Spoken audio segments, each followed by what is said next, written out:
بسم اللہ الرحمن الرحیم فاصبر ان وعد اللہ حق واستغفر لذنبک وسبح بحمد ربک بالعشی والابکار ان الذین یجادلون فی آیات اللہ بغیر سلطان اتاہم ان فی صدورہم الا کبر ما ہم ببالغیہ فاستعذ باللہ انہ هو السمیع البصیر۔ اے ہمارے محبوب، آپ صبر کا مظاہرہ کیجئے، یقیناً اللہ جل شانہ کا وعدہ برحق ہے، اور آپ استغفار کرتے رہیں، صبح اور شام اپنے رب کی تحمید اور بزرگی بیان کرتے رہیں۔ یقیناً وہ لوگ جو بغیر کسی دلیل کے اللہ کی آیات میں آپ سے بحث کر رہے ہیں، جھگڑ رہے ہیں، اس کی وجہ صرف یہ ہے کہ ان کے دل میں تکبر ہے، بڑائی ہے۔ ما ہم ببالغی، وہ عزت کو نہیں پا سکیں گے۔ آپ ان کے شر سے اللہ سے پناہ مانگتے رہیں، یقیناً وہ اللہ سننے والا بھی ہے اور وہ اللہ دیکھنے والا بھی ہے۔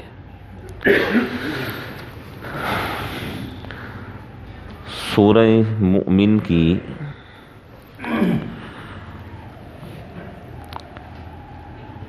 یہ جو آیات کریمہ ہیں، ان میں اللہ تبارک و تعالی نے حضرت صلی اللہ علیہ وسلم کو ایک تو یہ فرمایا کہ فاصبر، آپ صبر کا مظاہرہ کیجیے۔ دوسری چیز فرمائی ان وعد اللہ حق، کہ اللہ کا وعدہ حق ہے، ضرور پورا ہوگا۔ اور تیسری چیز ارشاد فرمائی واستغفر لذنبک، اپنے گناہوں سے استغفار کرتے رہیں، معافی مانگتے رہیں۔ وسبح بحمد ربک بالعشی والابکار، صبح اور شام اپنے رب کو یاد کرتے رہیں۔ صبر کے بارے میں یاد رکھیں، صبر ایسی ایک دولت ہے جو شیوہ انبیاء ہے، اور جتنے بھی انبیاء کرام پر تکلیفیں مصیبتیں آئی ہیں، انہوں نے صبر کا دامن ہاتھ سے نہیں چھوڑا۔ یوسف علیہ السلام کے بھائی جب یوسف علیہ السلام کی قمیض لے کر یعقوب علیہ السلام کے پاس آئے اور آ کر انہوں نے کہا کہ یوسف کو بھیڑیا کھا گیا ہے، تو یعقوب علیہ السلام کی زبان پر ایک ہی جملہ تھا فصبر جمیل، کہ میں صبر کا مظاہرہ کروں گا، میں صبر کا دامن ہاتھ سے نہیں چھوڑوں گا۔ حضرت ابراہیم علیہ السلام جب اپنے لخت جگر حضرت اسماعیل علیہ السلام کو منا کی وادی میں لے کر گئے اور آپ نے بتایا کہ میں تمہیں ذبح کرنا چاہتا ہوں، تو اسماعیل علیہ السلام نے جو جواب دیا، باوجود اس بات کے کہ آپ ابھی تک بچپن میں تھے، نبوت آپ کو نہیں ملی تھی، اور اتنی عمر جسے ہم 5-6 سال کی عمر کہتے ہیں، اسماعیل علیہ السلام نے جواب دیا ستجدنی انشاء اللہ من الصابرین، آپ مجھے صبر کرنے والوں میں سے پائیں گے۔ اسی طرح قرآن مجید میں حضرت ایوب علیہ السلام کا واقعہ اللہ تعالیٰ نے سورہ صاد میں ذکر فرمایا ہے، تو وہاں حضرت ایوب علیہ السلام کے بارے میں بھی اللہ پاک نے یہی ارشاد فرمایا کہ وہ کتنا اچھا بندہ تھا اور کتنا صبر کرنے والا آدمی تھا۔ صبر کہتے کس کو ہیں؟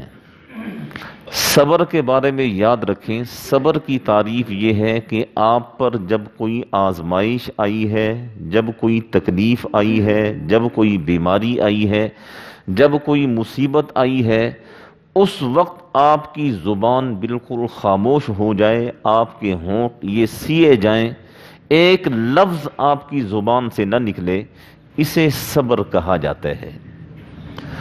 حضرت صلی اللہ علیہ وسلم کے زمانے میں ایک عورت کے بچے کا انتقال ہو گیا، اور حضرت صلی اللہ علیہ وسلم اس عورت کے پاس تشریف لائے تو وہ عورت جو ہے اس بچے کی وجہ سے بڑا رو دھو رہی تھی۔ آپ صلی اللہ علیہ وسلم نے اس سے فرمایا کہ تو صبر کر، اللہ تعالیٰ بہتر نعم البدل عطا فرمائیں گے۔ تو واللہ عالم اس خاتون نے آپ صلی اللہ علیہ وسلم کو دیکھا نہیں اس وقت، یا اس نے پہچانا نہیں، یا وہ غم کی ایسی کیفیت میں تھی اسے سمجھ کچھ نہ آئی۔ اس نے آپ صلی اللہ علیہ وسلم سے کہا اگر تیرا بچہ مرتا تو پھر میں دیکھتی تو کیسے صبر کرتا، اگر تیرا بیٹا مرتا تو پھر میں دیکھتی تو کیسے صبر کرتا۔ آپ صلی اللہ علیہ وسلم خاموشی سے تشریف لے گئے۔ کچھ دنوں کے بعد اس خاتون کو بتایا گیا کہ جن کو تو نے جواب دیا ہے تجھے پتہ بھی ہے وہ کون ہے؟ تو اس نے کہا مجھے تو نہیں پتہ۔ تو دیگر صحابیات نے بتایا کہ وہ تو اللہ کے رسول تیرے پاس آئے ہوئے تھے۔ اب اس خاتون کو بڑا احساس ہوا کہ مجھ سے غلطی ہو گئی اور مجھے ایسے جواب نہیں دینا چاہیے تھا۔ وہ آپ صلی اللہ علیہ وسلم کی خدمت میں حاضر ہوئی اور اس نے کہا اللہ کے رسول مجھے معاف کر دیجئے، مجھے اس وقت پتہ نہیں چلا کہ آپ تشریف لائے ہیں، اور جو آپ نے صبر کا فرمایا ہے اب میں صبر کرتی ہوں۔ آپ صلی اللہ علیہ وسلم نے فرمایا کہ نہیں، صبر کا وقت گزر چکا ہے، اگر اس وقت تو صبر کرتی تو اللہ تعالیٰ تجھے بہترین اجر عطا فرماتے۔ اب تو وقت گزر چکا ہے، 2 3 4 5 جتنا بھی وقت گزرا تھا، اب تو ویسے بھی تجھے صبر آ جائے گا۔ اصل صبر جب مصیبت بالکل سر پر کھڑی ہو، جب تکلیف بالکل انسان کے سامنے ہو، جب انسان کے دل میں درد ہو، آنکھوں سے آنسو بہ رہے ہوں، اس وقت ہے فصبر، صبر کیجئے، ایک لفظ بھی شکایت کا آپ کی زبان سے نہ نکلے۔ اور یہاں آپ صلی اللہ علیہ وسلم سے فرمایا جا رہا ہے فصبر۔ مشرکین مکہ کے معاندانہ رویے پر آپ صبر کیجئے، مخالفانہ رویے پر آپ صبر کیجئے، مشرکین مکہ کی مخالفت پر آپ صبر کیجئے، مشرکین مکہ کی اذیت پر، تکلیف پر آپ صبر کیجئے۔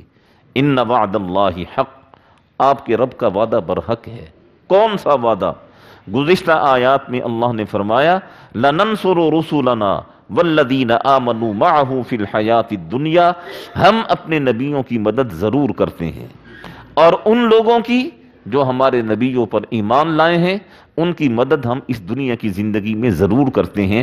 ان وعد اللہ حق، آپ کے رب کا یہ وعدہ برحق ہے، آپ اس وعدے پر یقین کیجئے اور اس وعدے پر ایمان رکھیے، جلد یا بدیر اللہ پاک اپنے اس وعدے کو پورا فرمائیں گے۔ اور اللہ پاک نے اپنے اس وعدے کو پورا فرمایا۔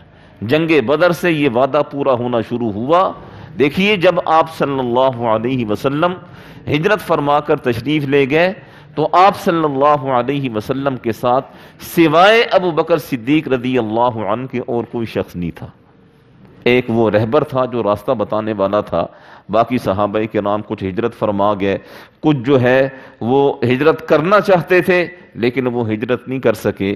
لیکن ٹھیک 8 10 11 سالوں کے بعد جب آپ صلی اللہ علیہ وسلم اسی مکہ میں ہیں، اسی مکہ میں کھڑے ہیں، خطبہ حجۃ الوداع آپ ارشاد فرما رہے ہیں، آپ صلی اللہ علیہ وسلم کے سامنے 1,24,000 صحابہ کرام ہیں۔ فصبر، آپ صبر کیجئے، ان وعد اللہ حق، اللہ کا وعدہ برحق ہے، اللہ نے اپنے وعدے کو ضرور پورا کرنا ہے۔ اور یہ کہ وعدہ کیسے پورا ہوگا، یہ آپ صلی اللہ علیہ وسلم کی پوری زندگی کا مطالعہ کریں، آپ کو نظر آئے گا قدم قدم پر اللہ پاک نے اپنے وعدے کو پورا فرمایا ہے۔ اور آپ کی امت کے ساتھ جو وعدے ہیں وہ وعدے کیسے پورے ہوئے، صحابہ کرام کی سیرت کا مطالعہ کریں، قدم قدم پر اللہ نے اپنے وعدوں کو پورا کیا ہے۔ فاصبر ان وعد اللہ حق، اللہ کا وعدہ برحق ہے۔ اور تیسری چیز ارشاد فرمائی واستغفر لذنبک، آپ اپنے گناہوں کی معافی اللہ سے مانگتے رہیں۔ اس چیز کو ذرا سمجھیے گا، آپ صلی اللہ علیہ وسلم کے ذمے کسی قسم کا کوئی گناہ نہیں تھا۔ ہم سب مسلمانوں کا یہ عقیدہ ہے، انبیاء کرام جتنے بھی اس دنیا میں تشریف لائے ہیں وہ سب کے سب گناہوں سے پاک اور معصوم تھے، ان کے دل میں گناہ کا شائبہ، گناہ کا مادہ تک نہیں تھا، کسی نبی سے کوئی گناہ نہیں ہوا۔ اور صحابہ کرام جتنے بھی ہیں یہ معصوم عن الخطا، محفوظ عن الخطا، ان سے اگر کوئی گناہ، کوئی جرم، کوئی ایسا معاملہ سرزد ہوا ہے تو اللہ تعالیٰ نے دنیا میں ہی ان کے اس معاملے کو برابر کر دیا ہے، دنیا میں ہی ان کی سیئات کو اللہ پاک نے ختم کر دیا ہے۔ اور انبیاء کرام وہ گناہوں سے معصوم، گناہوں سے محفوظ ہوا کرتے ہیں۔ یہاں آپ صلی اللہ علیہ وسلم سے کہا جا رہا ہے واستغفر لذنبک، آپ اپنے گناہوں کی معافی مانگیے۔ یہ کیسے گناہ ہیں یا کون سے گناہ ہیں جن کے بارے میں آپ سے معافی کا کہا جا رہا ہے؟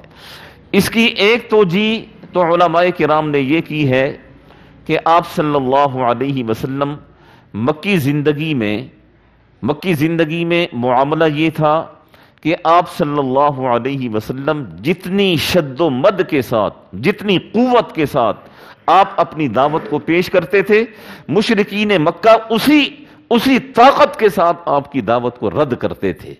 آپ جتنا زور لگاتے تھے کہ یہ لوگ ایمان لائیں، وہ لوگ اتنا آپ صلی اللہ علیہ وسلم سے پیچھے بھاگتے تھے۔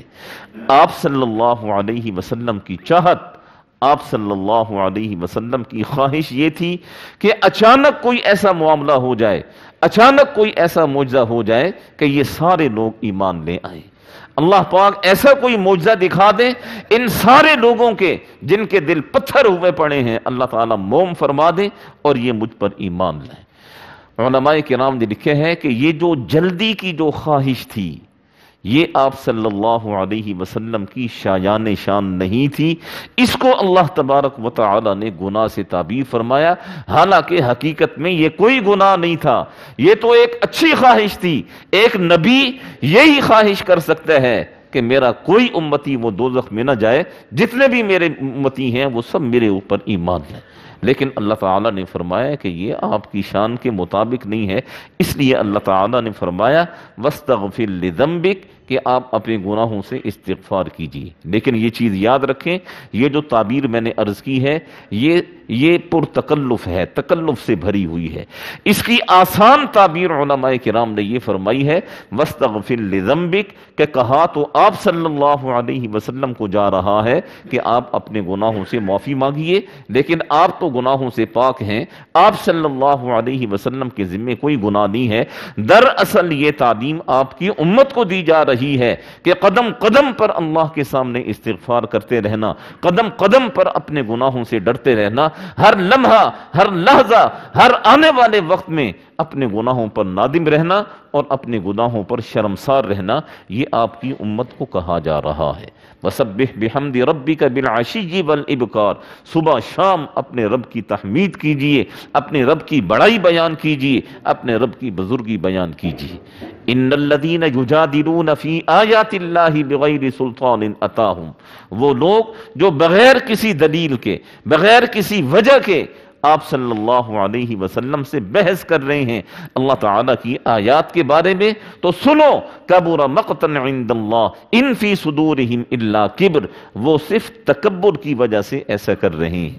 ان کے دلوں میں غرور ہے، ان کے نفسوں میں غرور ہے، ان کے دلوں میں چال بازی ہے، وہ صرف اس وجہ سے آپ صلی اللہ علیہ وسلم کی تعلیم کو ماننے کے لیے تیار نہیں۔ ان کے ذہن میں یہ ہے کہ نبوت یہ ہمیں ملنی چاہیے تھی، لیکن یہ ایک یتیم بچے پر یتیم شخص کا اللہ پاک نے انتخاب کیوں کیا؟ ہم مکہ کے سردار ہیں، ہم مکہ کے بڑے ہیں، مکہ کے لوگ ہماری طرف متوجہ ہوتے ہیں، دیگر عرب وہ ہماری طرف متوجہ ہوتے ہیں۔ نبوت بھی ہمیں ملنی چاہیے تھی، عزت بھی ہمیں ملنی چاہیے تھی، سرداری بھی ہمیں ملنی چاہیے تھی، بڑائی تکبر یہ ہمیں زیبا ہے۔ اللہ تعالیٰ فرماتے ہیں ما ہم ببالغی، جس عزت کو یہ تلاش کر رہے ہیں وہ عزت تو اسی وقت ملے گی جب یہ اپنے آپ کو محمد صلی اللہ علیہ وسلم کے قدموں میں لائیں گے۔ وہ عزت تو اسی وقت ملے گی جب یہ آپ صلی اللہ علیہ وسلم کی دین اور اسلام کو قبول کریں گے۔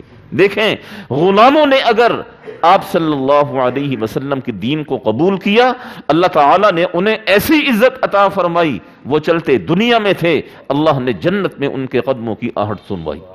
غلاموں نے اگر آپ صلی اللہ علیہ وسلم کے دین کو قبول کیا، آپ صلی اللہ علیہ وسلم نے فرمایا یہ تو میرے گھر والوں میں سے ہیں، یہ تو میرے گھر کے افراد ہیں۔ وہ لوگ جنہیں دنیا غلام کہا کرتی تھی، جن کی کوئی حیثیت کوئی وقت نہیں ہوا کرتی تھی، وہ جب ایمان لائے تو سیدنا عمر فاروق رضی اللہ عنہ جیسے جلیل القدر شخص حضرت بلال حبشی رضی اللہ عنہ کے بارے میں فرمایا کرتے تھے یہ تو ہمارے سردار ہیں، یہ بلال ہمارے سردار ہیں، یہ ہمارے بڑے ہیں، یہ ہمارے سردار ہیں۔ تو عزت یہ اسی وقت ملے گی جب انسان اپنے آپ کو اللہ کے نبی کی دین کے لیے پیش کرے گا، اپنے آپ کو اللہ کے نبی کے ساتھ وابستہ رکھے گا۔ اور پھر آگے اللہ پاک فرماتے ہیں فاستعذ باللہ، کہ جس طرح موسیٰ علیہ السلام جب فرعون کے مقابلے پر اترے، فرعون کی سرکشیاں حد سے زیادہ بڑھ گئیں، تو موسیٰ علیہ السلام نے اللہ تعالیٰ کی بارگاہ میں فریاد کی، اے باری تعالیٰ فرعون کی سرکشیوں سے بچنے کے لیے میں آپ کی پناہ میں آتا ہوں۔ اے ہمارے حبیب مشرکین مکہ کی ایذا رسانیوں سے بچنے کے لیے، مشرکین مکہ کی تکلیفوں سے بچنے کے لیے آپ بھی یہی دعا مانگا کریں کہ میں ان کے شر سے اللہ کی پناہ میں آتا ہوں۔ فاستعذ باللہ۔ ہم قرآن مجید کی تلاوت شروع کرتے ہیں تو سب سے پہلے اعوذ باللہ کیوں پڑھتے ہیں کہ اے اللہ ہم تیرے کلام پاک کی تلاوت شروع کر رہے ہیں، ہم تیری پناہ میں آتے ہیں، شیطان کا کوئی وسوسہ ہم پر حاوی نہ ہو، شیطان کا کوئی چکر ہمارے ذہن میں نہ آئے، اور ہم یکسو ہو کر تیرے کلام مجید کی تلاوت کرتے ہیں۔ اور کوئی بھی نیک عمل شروع کرنے سے پہلے ہم اعوذ باللہ پڑھتے ہی اسی وجہ سے ہیں کہ ہم اللہ کی پناہ حاصل کر رہے ہیں شیطان مردود کے شر سے، شیطان مردود کے وسوسے سے۔ اور اللہ تعالیٰ فرماتے ہیں کہ آپ بھی اللہ کی پناہ ہی حاصل کیجیے، انہ هو السمیع البصیر۔ اور دیکھیے آپ کا رب وہ سمیع ہے، سننے والا ہے، اور آپ کا رب دیکھنے والا ہے۔ دعا فرمائیں اللہ تعالیٰ ہم سب کو سمجھنے کی، عمل کرنے کی توفیق۔